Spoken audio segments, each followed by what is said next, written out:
Hi friends, ఈరోజు దోసకాయ పప్పు తయారు చేసే విధానం షేర్ చేస్తున్నాను.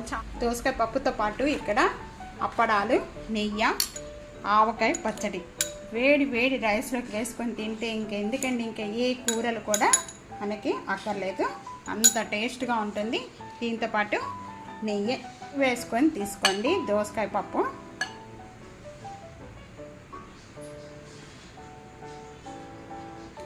5 minutesలో తయారు చేసుకోవచ్చండి. అంత టేస్ట్గా ఉండి పప్పు తయారు చేసే విధానం చూపించబోతున్నాను. ఇంతకండి రేటు వీడియోలోకి వెళ్ళిపోదామా? మీకు తినాలనిపించేస్తుందా? వెంటనే తయారు చేసే విధానం చూద్దాం. రండి వీడియోలోకి వెళ్ళిపోదాం. హలో, అందరికీ నమస్కారం. నా పేరు Anupama. Welcome to Anu's kitchen. పప్పు తయారు చేసుకోవడానికి ముందుగా ఇక్కడ ఒక్క దోసకాయ తీసుకున్నామండి. 1 కప్పుకి ఒక దోసకాయ సరిపోతుంది. ఒక ఆనియన్, ఇక్కడ పప్పులోకి మిర్చి అనేది ఎక్కువ తీసుకోవాలండి. రెడ్ చిల్లీ పౌడర్ అనేది తక్కువ తీసుకోవాలి, అప్పుడే టేస్ట్గా ఉంటుంది పప్పు అనేది. కొద్దిగా చింతపండు, 2 టమాటా. ఇక్కడ చిన్నవి అయితే కనుక 2 తీసుకోండి, పెద్దవి అయితే 1 తీసుకుంటే సరిపోతుంది. ఈ మొత్తం కావాల్సిన ఐటమ్స్ ఇవేంటి. చెక్క తీసేసుకోవాలి పైన. ఈ దోసకాయ అప్పుడప్పుడు పైన చేదు వస్తుందండి, లోపల కూడా విత్తనాలు చేదు ఉంటాయి. పైన చేదు ఉంటే ఆ కాయ అనేది సైడ్ పెట్టేసేయాలి, లేకపోతే పప్పు అంతా కూడా టేస్ట్ ఉండదండి. ఈ విధంగా కట్ చేసేసుకొని టేస్ట్ చూడండి. ఇది ఒక్కొక్కసారి ఇది బాగున్నా లోపల విత్తనాలు అనేది చేదొస్తాయి. 2 కూడా టేస్ట్ చూసుకొని వేసుకోవాలి. పప్పులు అనేది ఈ విధంగా కట్ చేసేసుకొని మొత్తం లోపల విత్తనాలు ఉంటాయి. ఇది నార్త్ సైడ్ ఈ దోసకాయ దొరకదండి, సౌత్ సైడే దొరుకుతుంది ఈ దోసకాయ. నేను ఇక్కడ విజయవాడ నుండి తీసుకొచ్చాను, చేదు లేవు. ఇక్కడ కుక్కర్లో 1 కప్ అనేది నేను కందిపప్పు తీసుకుంటానండి. కందిపప్పు అంతా కూడా వేసేసుకొని కుక్కర్లో ఒక 3-4 టైమ్స్ వరకు కూడా బాగా క్లీన్ చేసుకోవాలి.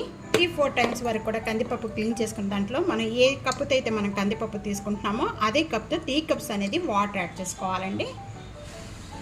కొద్దిగా చింతపండు, ముందుగా మనం కట్ చేసుకున్న టమాటా పీసెస్, కొద్దిగా మిర్చి, పచ్చిమిర్చి ఎక్కువ తీసుకోండి, చాలా బాగుంటుంది పప్పులోకి.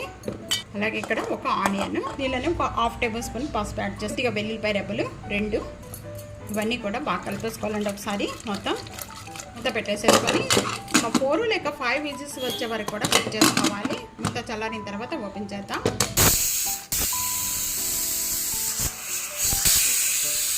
ఫోర్ లేక 5 విజిల్స్ వచ్చిన వెంటనే కూడా ఇంకా స్టవ్ ఆన్ చేసేసుకున్నాం అండి.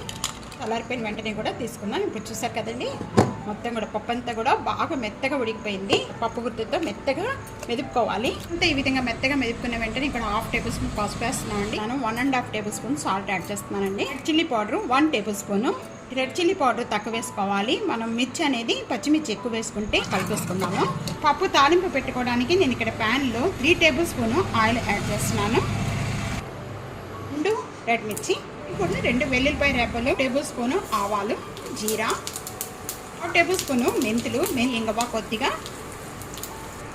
ఇవన్నీ దినుసులు బాగా వేగిపోయిన వెంటనే కూడా కొద్దిగా కొత్తిమీర, స్టవ్ బంద్ చేసేసుకోవచ్చండి. కరివేపాకు అనేది రెడీ అయిపోయింది. కూడా ముందుగా మెదుపుకున్న పప్పు అంతా కూడా దీంట్లో వేసేసుకోవాలండి.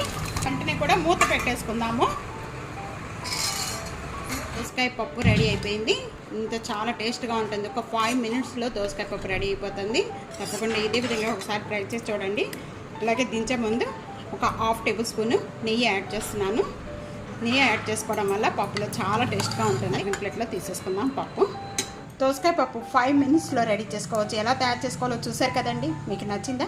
వెంటనే ఫ్యామిలీతో, ఫ్రెండ్స్తో షేర్ చేస్తూ ఉండండి. వీడియోని సబ్స్క్రైబ్ చేయడం అసలు మర్చిపోవద్దు. లైక్ చేస్తూ ఉండండి, వీడియోని కోఆపరేట్ చేస్తూ ఉండండి. Thank you for watching. Next వీడియోలో మళ్ళీ కలుద్దాం. అంతవరకు సెలవు, బాయ్.